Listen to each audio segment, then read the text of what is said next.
You may have asked this question to yourself. Why do you even need to build a queue using stacks? Can't you just implement the queue itself? Well, I had that question myself. The reason is that sometimes you might be limited by the architecture or by the number of resources you have. It may be possible that the platform you are working on has a limited access. In such a case, these kind of techniques come in very handy and it helps you to be resourceful. Hello friends, welcome back to Study Algorithms, a place where I simplify programming for you with animations, visuals, and some really easy to understand examples. Today, we would be understanding how you can build a queue data structure using two stacks. This programming question is also available on HackerRank. First, I will explain you the problem statement and show you some sample test cases. Next, I will show you how you can make a queue using two stacks along with a demo. Going forward, we will try to implement the code and then do a dry run so that this concept stays in your mind forever. Note that this is a very important question and it is asked in a lot of interviews. There is no set algorithm to actually solve it. However, it is just a certain technique that you must know which you can follow. If you don't know about the queue and the stack data structure, I would highly recommend you to go over them first. I am including a link in the description below. So, without further ado, let's get started. First of all, let us try to understand the question. Actually, it is pretty straightforward. You need to implement a queue, but you can only use the stack data structure. So, what you can assume is you are given with operations like push and pop and two stacks. And using those operations, you have to implement the functions like enqueue, dequeue, peek, and isEmpty. So, how do you go about doing that? Let us see how do these sample operations look like. So, when I say enqueue42, it means that 42 should get stored in your queue, right? Next, when you say dequeue, so dequeue should remove the element at the head of the queue, right? So this element would go away and your queue should be again empty, right? Next, you say enqueue14. So the element 14 should now come into your queue. Going ahead, you again say enqueue28. That means you will add one more element to your queue and your queue should become something like this, where 14 is the head, correct? Next, when you say the head operation or the peek operation, that should return you 14 because 14 is at the head of the queue. Similarly, going ahead, if I do a dequeue operation once again, you should get the element 14 and it will be removed from the queue. So ultimately, you would only have 28 in the queue. And this is how your test cases should look like. Basically, what we are just trying to do here is we are trying to implement a queue where if you enqueue any new elements, they would come in from this side. And if you try to dequeue elements, they should go out from over here, right? That is the concept of queue. First in, first out. In this case, 4 is your head and 16 is your tail. Now, how do you go about implementing this? Let's have a look. So, over here, I have two stacks that I am allowed to take. Let us call them an input stack and an output stack. Along with that, I am also using a queue. Now, this queue is just to verify our results, just to ensure that the way we are treating our stacks, an actual queue would also behave in the same way, right? So, how do you go about it? A queue basically has three operations: enqueue, dequeue, and peek. Let us go over them one by one. Now, the first rule you need to remember is that whenever you see an enqueue operation, all you need to do is you need to push in elements in the stack input. Let me show you how it's done. So let us say I get my first operation as enqueue4. If it were an actual queue, what would happen is 4 would get entered over here and this would be the head, right? But In our stacks, what you just do is you push 4 into our input queue. Going forward, let us say I add one more operation, that is NQ8.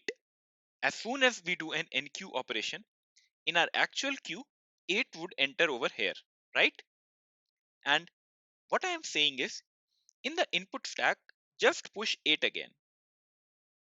Let me do one more NQ operation. So I NQ 15. In our actual queue, 15 would come like this. But when you're using stacks, just push the number 15 into input stack. Basically, for every NQ operation, just push the element into the input stack. So far, so good? Cool. Now, think about it. If you need to do a peak operation on the actual queue, you would get 4, right? Because of the first in, first out policy. Now, let us say I call DQ. The thing you need to remember over here is, if your output stack is empty, then you need to pop all of the elements from the input stack and push them onto the output stack. So as soon as I say DQ, what we are going to do is we take up this 15 and we push it into the output stack. Correct? Next, you take up this 8 and push it into your output stack. And you take up this 4 and you push it into your output stack. You keep on doing this until your input stack is completely empty. Once your input stack is empty, you can now see that these and these are very similar, right? If you are popping from the queue, you would get 4, and if you're popping from the output stack, you would again get the element number 4, right? That should be giving you an idea what we're going to do over here. So far, we haven't returned any element to the user, right? As soon as your input stack is empty and you have pushed all the elements to your output stack, you can then simply do a pop operation on the output stack and return the element that you get. So as soon as you do a DQ operation, what would happen in the original queue? You would get 4 and your head would shift over here, correct? And 4 would be DQ'd. And in the output stack, what you do is you do a pop operation. So as soon as you do a pop, this 4 goes out of the stack and then you get a 4. So you see, we have replicated the DQ operation, correct? Let us do one more DQ operation just to be sure. What would happen if you do a DQ on the queue? 8 would get out of this queue, your head would shift to 15, and you will get 8 as your output, right? Now try to replicate this on our two stacks. As soon as you call DQ, you check the output stack. It's not empty. So you can simply pop out an element. In this case, we are popping out 8, and hence we get the output 8. And once again, we have replicated the DQ operation, correct? Let us now move some steps ahead. Now I want to add more elements to the queue. So I again call NQ5. Do you remember I told you, as soon as you get an NQ operation, just push the element into the input stack. So 5 gets over here, and in an actual queue also, 5 would get over here, correct? Let's say I add one more element. I say NQ6. So 6 gets added in the queue. And where do we add the element in our stacks? We push the element in our input stack. So 6 gets added over here. Now let us try to DQ elements again. So you call the DQ operation. First of all, you need to check, is your output stack empty? Since your output stack is not empty, what you're going to do is you're just going to pop this element and return this to the user. In our actual queue also, our head was pointing at 15. So we call a DQ operation. Head now points at 5 and you are returning 15. So you see, we are successfully replicating NQ and DQ. Now, if you call DQ once again, what will happen? Your output stack is empty, right? So you take up the elements from the input stack, pop them and push them into your output stack. And hence, once again, you can pop 5 and that would be your DQ operation. Now, This covers the NQ and DQ portion. Note that the peak operation is very similar to the DQ operation. If you're doing a peak, instead of popping the element, just peek the element from the stack. Rest everything will remain the same, right? For example, I NQ 3 elements in the queue. Let them be 1, 2, and 3. And we push all these elements in our input stack, right? Now, let's say I call a peak operation. Same as DQ, you would check the output stack. Since it is empty, what I'm going to do is I'm going to take each of these elements and push them into my output stack. Once this is done, what would you get if you do a head operation on the queue? You would get 1, right? Similarly, on the output stack, just do a peak operation and you would get 1. Assume that instead of a peak, you did a DQ. So if I did a DQ, this would go away and this would go away, correct? Let us say I add 2 more elements to the stack. So I add 10 and I add 11. 10 would get added over here and 11 get added over here. I need to do a peak operation. Same as DQ, check the output stack. It is not empty. So you simply just see the top element of the output stack and then return it. And you can see from the queue as well, 2 is the element at the head. So this covers all the 3 basic operations of a queue. And we have successfully replicated them using the stack data structure, right? Just note that if you want to implement the isEmpty function, you need to check if both of your stacks are empty. That means your queue is entirely empty. Now, if this concept is clear to you, let us do a dry run of the code and see how all of it works.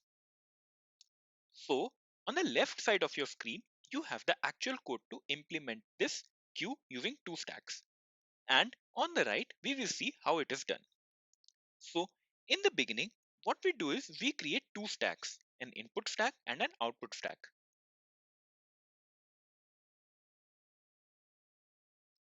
Next, as soon as you do an NQ operation on the queue, what we are doing is we do a push operation on the input stack, right?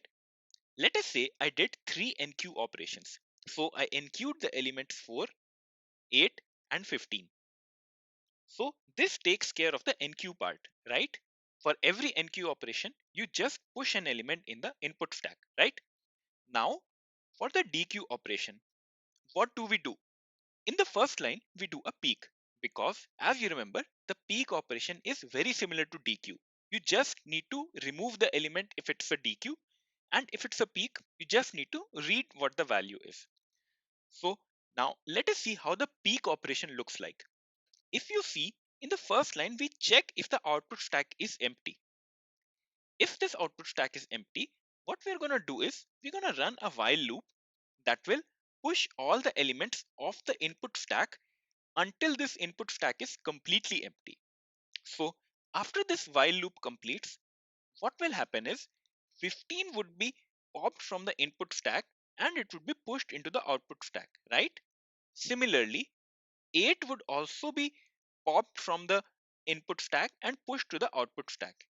And 4 would also get popped from the input stack and they go into the output stack.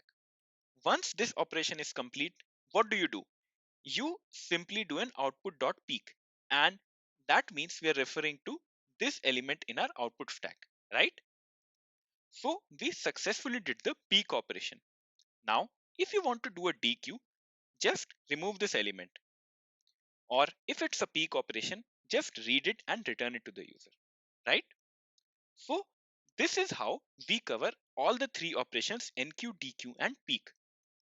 As for the final step, isEmpty, notice that we check both the input stack and the output stack. If both of them are empty, only then we would say that our queue is entirely empty. So this is how you can implement a queue using 2 stacks. You might have noticed that we are compromising on the time taken to retrieve elements from the queue, right? If it's a normal queue, you just do a head operation or a DQ operation and you get the element in order of 1 time. But in this case, this operation takes up an order of n time, right? and hence you're compromising on the time complexity. So you can say that the time complexity of this technique would be order of n multiplied by k, where k is the number of operations you are taking. I hope I was able to simplify the problem and its solution for you. You can now go ahead and try to implement this solution on your own. However, if you're still facing doubts, I want to let you know that a text-based explanation to all the content of this channel is available on the website studyalgorithms.com. I am including a link in the description below in case you want to check it out. As per my final thoughts, I want to leave with an idea in your mind. I know that you can solve this question just by implementing the queue data structure itself. But sometimes these kinds of technique help you and they come in really handy. What other data structures do you think you can implement using stacks? Although we were able to implement this queue, what kind of caveat did you think we ran into? Did we compromise on something else other than the time? Let me know your thoughts in the comment section below and I would love to discuss all of them with you. You might also be happy to know that a full implemented solution and the test cases are available on my GitHub repo as well. You can find the link in the description below. Once again, if you found this video helpful, please do consider subscribing to my channel and share this video with your friends. This motivates me to make more and more such videos where I can simplify these programming concepts for you. Until then, see ya.